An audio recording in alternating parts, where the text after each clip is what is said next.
Ya ketika ada loss itu kita berdua kayak ya merelakan sih, dan yang penting kita belajar sih. Maksudnya setelah itu kita tuh nggak yang denial dengan besok-besok memaksakan atau bahkan mengulangi kesalahan yang sama. Di sana pertama kali saya high risk investment itu rasanya hidup tuh kok capek banget, kok kayaknya uban malah tambah terus ini di kepala.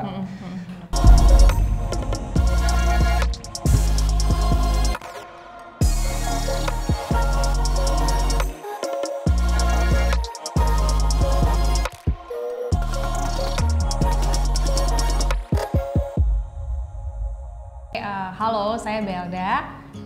Saya Jeffrey. Kita berdua adalah pasangan suami istri yang juga couple investor.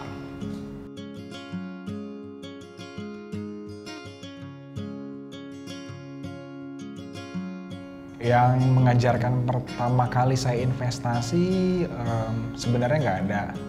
Jadi pertama kali saya investasi itu karena saya merasa ada uang nganggur di dalam tabungan saya, jadi saya coba untuk sekolahkan aja supaya uang yang nganggur itu bisa lebih banyak lagi seperti itu sih. Cuman kalau saya coba lihat, saya coba throwback itu paling saya bisa berkaca dari orang tua saya yang biasanya memang pada dasarnya mereka rajin banget menabung, dan kalau seandainya sudah ada tabungannya biasanya mereka menginvestasikan di tanah sih, seperti itu.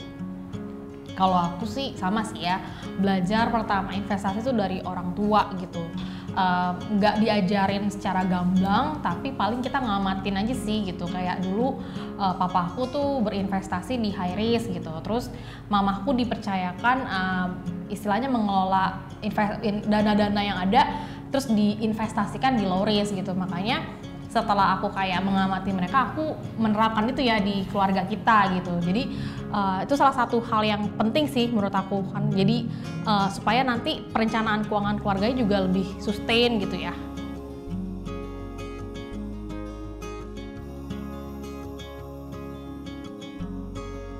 Pengalaman buruk itu banyak kayaknya kalau saya. Jadi dulu awal-awal coba di high risk investment itu yang namanya bangun pagi pusing, mau tidur juga stres. Jadi di sana pertama kali saya high risk investment itu rasanya hidup tuh kok capek banget, kok kayaknya uban malah tambah terus ini di kepala. Sampai dari situ ya kita belajar, dan sempat juga loss beberapa kali yang angkanya cukup besar, bagi saya cukup besar. Sehingga dari situ sih saya belajar bahwa ada yang salah dalam metode investasi saya. Salah satunya adalah ketika saya sudah invest, saya sudah buat plan di awal sebelum masukin uang tersebut. Di sana saya denial terhadap investasi saya. Saya merasa bahwa masih bagus kok ini, masih bagus kok ini, masih bagus, pasti naik lagi nih. Ternyata makin turun ya. Terlambat cut loss, lewat cut loss, ya makin denial ya makin drop portofolio atau capitalnya. Jadi itu bad memory banget sih buat saya. Iya benar. Kalau dari sisi aku sih belum pernah ya, jangan sampai sih pengennya. Cuman kan karena aku ngelolanya low risk gitu, jadi memang untuk dari segi resikonya nggak tinggi. Tapi emang harus lebih ke arah rajin sih, research atau baca-baca kayak misalnya laporan ataupun misalnya pelajarin lebih dulu sih soal instrumen investasinya gitu. Karena kan, nah salah satu alasan aku menggunakan peluang tuh karena di peluang tuh udah ada dapat insight langsung sih dari peluangnya gitu. Kadang ada dari RM-nya yang ngubungin aku, yang ngasih info ke aku gitu, ada instrumen-instrumen baru supaya aku bisa pelajarin dulu sebelum aku mulai berinvestasi gitu. Dan itu penting banget sih karena kan aku lumayan kritis ya soal investasi gitu. Jadi ya itu sih, aku lebih banyak research sama lebih banyak baca sebelum aku mulai investasi untuk supaya nggak ada resiko di low risk aku gitu.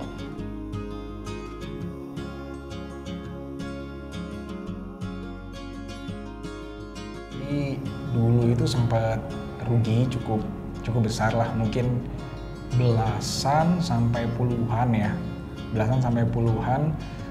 Di sana cukup shock juga sih karena baru mencoba udah langsung rugi sebesar itu. Nah jadi di saat itu cara saya overcome-nya pertama saya sebisa mungkin keluar dulu dari apapun yang namanya investasi tersebut yang saya rugi.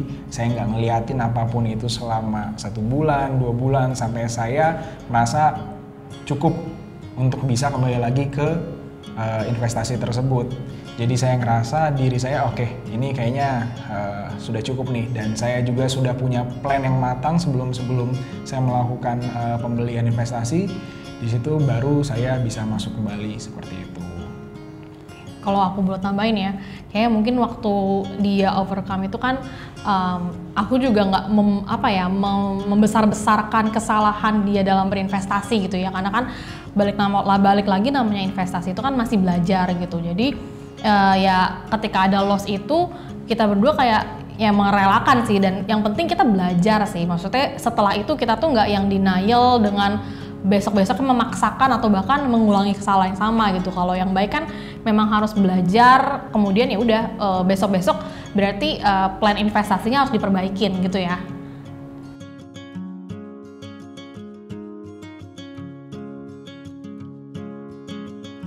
Mungkin dari aku dulu ya, karena dulu zaman single tuh kayaknya target nabung atau enggak target berinvestasi kan nggak muluk-muluk ya, either itu misalnya ganti gadget atau kayak buat traveling gitu. Jadi target untuk berinvestasinya tuh nggak jelas, misalnya intinya nggak yang gimana-gimana gitu. Investasi kayak di deposito aja ngerasanya tuh udah cukup gitu. Tapi kan kalau sekarang udah berkeluarga, kayak dipercayakan istilahnya tabungan yang lebih besar untuk dikelola gitu ya. Jadi kan harus memilih-milih investasi lagi sesuai dengan targetnya, kayak aku udah sampaikan juga kan. Jadi misalnya dana pendidikan mau ditaruh di instrumen mana, kalau misalnya dana yang pensiun ditaruh di mana, lebih ke arah kayak gitu sih. Jadi pasti harus lebih giat dan harus lebih effort lagi untuk menganalisis mana instrumen investasi yang paling tepat untuk mengembangkan pos-pos tersebut gitu. Oke, kalau dari saya pasti jelas ada perbedaan dari sebelum dan sesudah menikah ya. Jadi kalau dari dulu kan sebelum menikah rasanya nggak ada buntut gitu ya, nggak ada kayak yang namanya beban. Aku Bukan dong beban, berarti. tapi nggak ada tanggung jawab lebih lah seperti itu. Tanggung jawab hanya pada diri sendiri. Jadi sangat berbeda. Sekarang harus lebih pintar lagi ngatur uangnya, harus lebih pintar lagi ngatur pengeluarannya, dan nggak bisa lagi yang namanya melakukan investasi tanpa planning. Kenapa? Kalau dulu ibaratnya belum ada tanggung jawab, bisa invest di satu tempat terus gagal, bebannya ke diri sendiri aja, bukan beban ke orang lain. Tapi kalau sekarang, kalau uangnya hilang, bebannya ada di sendiri dan juga ada di buntutnya, seperti itulah. Jadi memang harus lebih pintar.